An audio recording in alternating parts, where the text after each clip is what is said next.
Hey everybody, what's going on? And welcome to Guns N' Roses Central. And we're playing catch up on the news for the last couple weeks. And probably one of the biggest breaking news stories this week was that Duff McKagan has been giving tons of interviews for his upcoming record Tenderness, which comes out at the end of the month. And he talked about Izzy Stradlin, which I thought Guns N' Roses questions were pretty much off limits because that's what came out from some of the interviewers. But apparently he talked about Izzy, and he revealed that they waited for him for 3 months to show up to rehearsals in the run-up to the Not in This Lifetime tour. They had his amplifiers ready, and he never showed up. So he basically said that, I don't know what the actual truth is, McKagan told Classic Rock Magazine, referring to Izzy. He said, we definitely wanted to do it, and I think he entertained the thought, but he never came down and rehearsed. We had amps for him ready to go. The first month of rehearsal went by, nothing. The second month of rehearsal came by, and we're talking to him. We're getting close, and the third month of rehearsal went by, and nothing. I guess he just didn't want to tour this big and for so long. And McKagan went on to say, I still love the dude, but I got to say that Richard Fortus is a hell of a player, and we couldn't ask for a better guy. So that's basically what he talked about in that interview. He also talked a bit about new Guns N' Roses music, potentially saying you never know with this band. That's where I've landed on this thing. But the stuff's cooking. Everybody's on top of their game at this point, musicianship-wise and songwriting-wise, which I thought was an interesting little nod. We know our strengths, and we're now looking forward to what's next, for sure with Guns N' Roses. And after making the solo record, which is kind of mellow, I look forward to getting back to rocking out. I think it's pretty simple what happened with Izzy. If they'd actually paid him his fair share and not treated him like a child, maybe they would have been able to get him on stage. I think it's almost shameful what happened with Izzy, that these guys were so greedy with money that they couldn't just give him what he was owed. Now, this was one of the strangest stories that happened the last couple of weeks. So Guns N' Roses have filed a lawsuit against a beer maker over trademark infringement over a beer called Guns N' Rose. So the band claimed that the Canarchy Craft Brewing Collective, Oscar Blues Brewery, started selling the craft ale as early as 2018 without the band's approval, according to California court documents that was obtained by CNN. The band claims that the company also sold merchandise such as hats, t-shirts, pint glasses, stickers, buttons, and bandanas carrying the Guns N' Roses logo. Now, last year, the brewery attempted to register the logo but abandoned its application when lawyers for Axl Rose and other band members argued it was confusingly similar to Guns N' Roses' logo, documents say. Now, despite being asked to stop selling the beer by the band, Oscar Blues reportedly refused and said it would continue until March of 2020, according to court documents.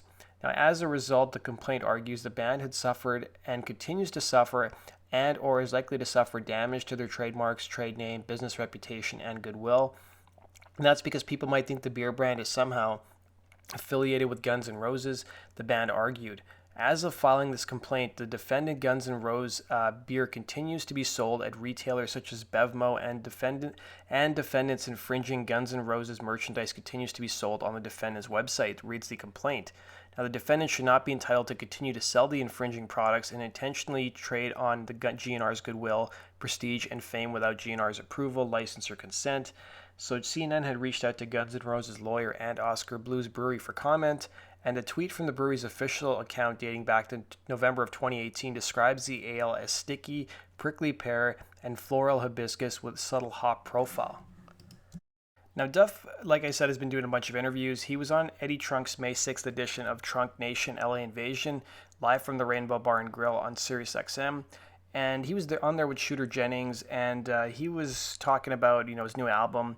He did get asked about Guns N' Roses, and he said, "There's nothing else I can tell you. Things are super, super positive in that camp, and we're having the best of times of our lives right now. I think things are going well, so you'll hear more from us." Duff said. He talked a bit about the fact that they do have some festival dates coming up. And he was asked about the reports that Slash was recording a new material last month at singer Axl Rose's studio in Malibu. And he was asked if the band had new music ready in the works or if a new GNR album was still in its infancy stages. He said, "In classic GNR vernacular, I'm not going to say anything. We'll keep the mystique." So here's everything he talked about with Eddie Trunk on his show. So he talked about the inspiration behind the record Tenderness. He talked about how cable news was responsible for the record and how Duff turned off social media for his tour with Guns N' Roses.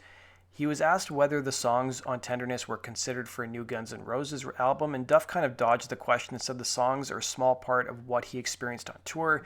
So who knows, maybe he has some other materials written specifically for Guns N' Roses.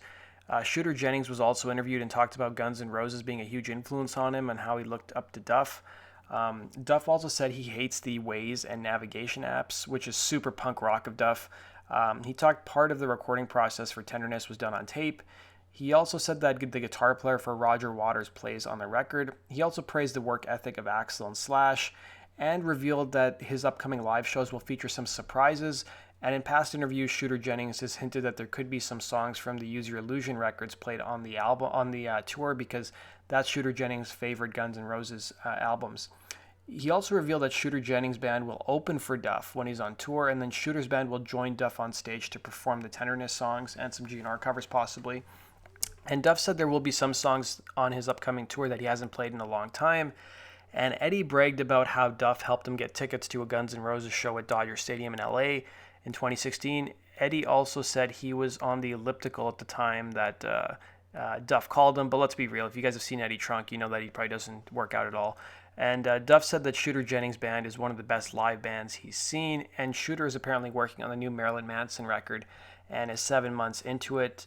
Duff talked a bit about Lemmy and how they met at the Marquee in 1987. And Duff said he once used to pretend to be Swedish to get into the Rainbow Bar and Grill back in the day when he had blue hair. He said he was already hammered, so it didn't really work that well. And Duff also hinted that he used to meet his dealer back in the day upstairs at the Rainbow. And Duff briefly talked about filling in for Tommy Stinson in 2014 and helping Guns N' Roses out on their South America tour. And Duff said he was in Australia when he got the call to play with Guns N' Roses for a few weeks. And then Duff promoted his daughter's band, the Pink Slips, who is apparently picking up steam. He said the song Sweet Talk is the one that's being played on LA radio, apparently. So there was an interview that Brando from Appetite for Distortion did with Dave Kushner of Velvet Revolver, and he talked a bit about Axl Rose covering Slither and his thoughts about it. So he revealed that it was Axl's idea to actually cover the song. So Kushner said, "I don't know, man, I heard it and I just saw it online. It was funny to hear Axl Rose's reaction. I don't know if you saw it, but after they did it, he was like, he had this weird reaction to it. What I thought what he said was, this didn't really go the way I planned it to. You know, so it was kind of weird. Okay, well, that's done, or some weird thing is done like that. I thought it was all right. Sometimes I hear that song even when we did it, and I didn't think it was as great as I remembered. Just the song in particular, because it has a weird thing to it, and I thought it was weird." So he's referring to the first time they performed it in Berlin, Germany, and that was one of Axl's worst shows I think I've seen them play, like at least on YouTube.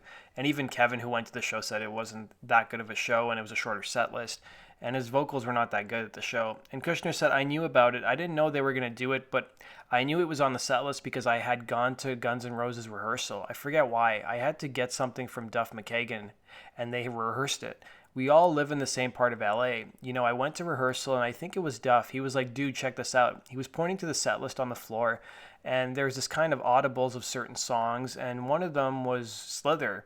And he said, and Duff was like, 'Yeah, it's Axl's idea.' And I said, 'Really?' And he said, 'Yeah, I know, it's kind of weird.'" So with Tool's upcoming record being announced for this summer, Maynard James Keenan went on Twitter and poked some fun at Guns N' Roses. Now, Tool's last record came out in 2006, which was 10,000 Days, and the band are currently on tour this spring and summer.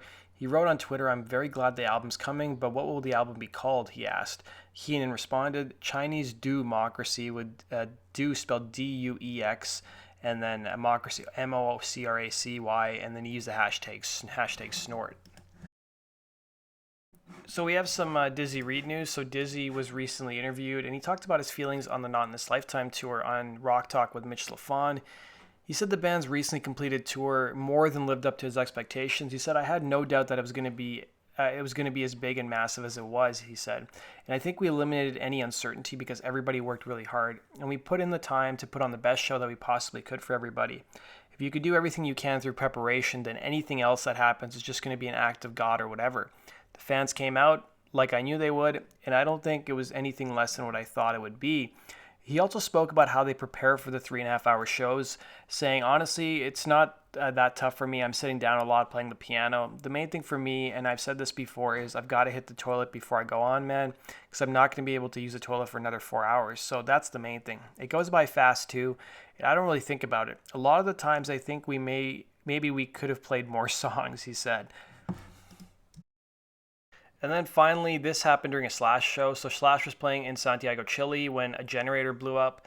during the song Halo, I think it was, and the fans had to provide lighting with their phones after the generator blew, so Slash thanked them on social media. So that does it for today's news, guys. Thanks for watching. Hit the like button and be sure to subscribe. And go check out my other YouTube channel, Rock and Roll True Stories. I'm pretty sure I'll have more subscribers on that channel than GNR Central, probably just a matter of time, because that channel is doing really well and it's blowing up. And I'm having way more fun doing that channel than this channel, so